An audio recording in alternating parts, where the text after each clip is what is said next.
کراچی کے اس چھوٹے سے محلے کی تنگ گلیوں اور چھتوں پر سے گزرتی بجلی کی یہ تاریں خطرناک تو ہیں، لیکن یہاں کے مکینوں کے لیے کسی نعمت سے کم بھی نہیں، اور وجہ صاف نظر آتی ہے۔ بجلی کی یہ تاریں جو آپس میں گتھم گتھا نظر آ رہی ہیں، یہ وہ کنڈے ہیں جو یہاں کے بیشتر مکینوں کو بجلی کی آئے روز بڑھتی قیمتوں سے محفوظ رکھتے ہیں۔ ایئر کنڈیشنر چلے یا بجلی کا ہیٹر، خرچ سدا ایک سا۔ ان کے لیے یہ کنڈا جادو کی چھڑی کا کام کرتا ہے۔ بجلی کی تار پر ڈالو اور مزے کرو، نہ میٹر ہوگا نہ بل آئے گا، کم نہ زیادہ۔ ملا جلا رجحان ہے، میٹروں والے بھی جو کنڈا لگواتے ہیں 1500 دیتے ہیں، وہ لگا لیتے ہیں، وہ فالتو چلاتے رہتے ہیں۔ جو 200-300 کا بل جو آتا ہے وہ چلاتے ہیں، باقی کنڈے پہ چلاتے ہیں۔ کسی کے ساتھ 400، کسی کے ساتھ 500، کسی کا 1000، جس کا لوڈ ہوتا ہے، جیسے لوڈ ہوتا ہے جو کیسی والے لگا کے جاتے ہیں کنڈا وہی لیتے ہیں۔ ایسا بھی نہیں ہے کہ اس بہتی گنگا میں سبھی ہاتھ دھونے میں مصروف ہوں۔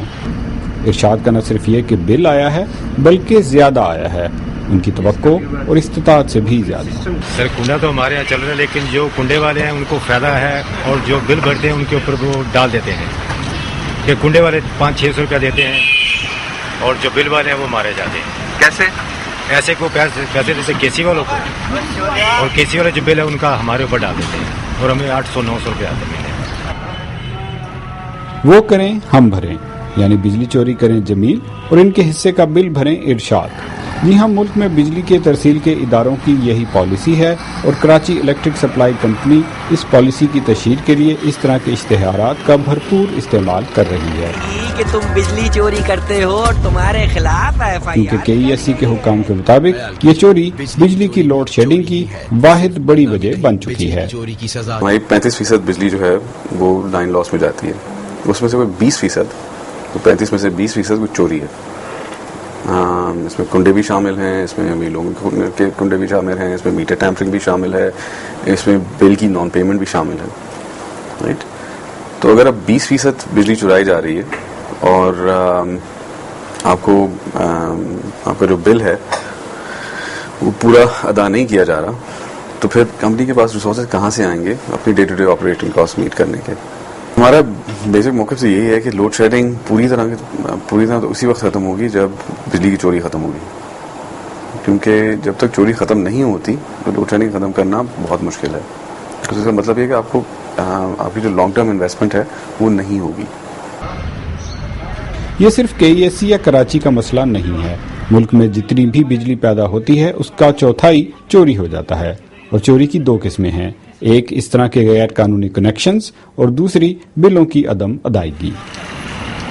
حکومت نے بجلی چوری روکنے کے لیے بعض اقدامات کا فیصلہ کیا ہے، جن میں نئی قانون سازی بھی شامل ہے۔ اس میں الیکٹریسٹی تھیفٹ جو ہے وہ ایک نان بیلیبل اوفینس ہے۔ اس میں آپ کو جو پروف اور ایویڈنس دینا پڑتا ہے وہ ذرا بیلنسڈ ہے۔ ابھی تو ہمیں سول پروسیجر کوڈ کے تحت پروو کرنا ہوتا ہے کہ جی بجلی چوری ہوئی ہے۔ بجلی چوری کا دوسرا طریقہ ہے بلوں کی عدم ادائیگی، لیکن اسے روکنے میں حکومت کچھ نہیں کر پا رہی، وہ اس لیے کہ خود اس کے ادارے ہی بجلی فراہم کرنے والے اداروں کے بڑے نادہندہ ہیں۔ پاکستان میں بجلی کی ترسیل کے ادارے پیپکو کے اعداد و شمار کے مطابق وفاقی، 4 صوبائی اور پاکستان کے زیر انتظام کشمیر کی حکومتوں کے مختلف اداروں کے ذمہ پیپکو کے 86 ارب روپے واجب الادا ہیں۔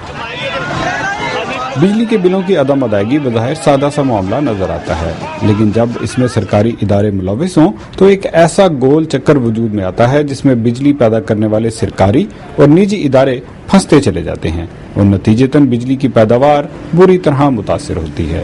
IPPs کو جب پیسے نہیں ملے تو IPPs نے فیول سپلائرز کو پیسے نہیں دیے، فیول سپلائرز کو پیسے نہیں ملے تو انہوں نے ریفائنریز سے خریدنا ان کے لیے پرابلم ہو گئی، ریفائنریز کو پرابلم ہوئی تو انہوں نے جو ہماری ایکسپلوریشن کمپنیز ہیں ان سے لینا ان کے لیے پرابلم ہو گئی۔ تو یہ ایک چین سٹارٹ ہوئی جو ابھی تک چل رہی ہے۔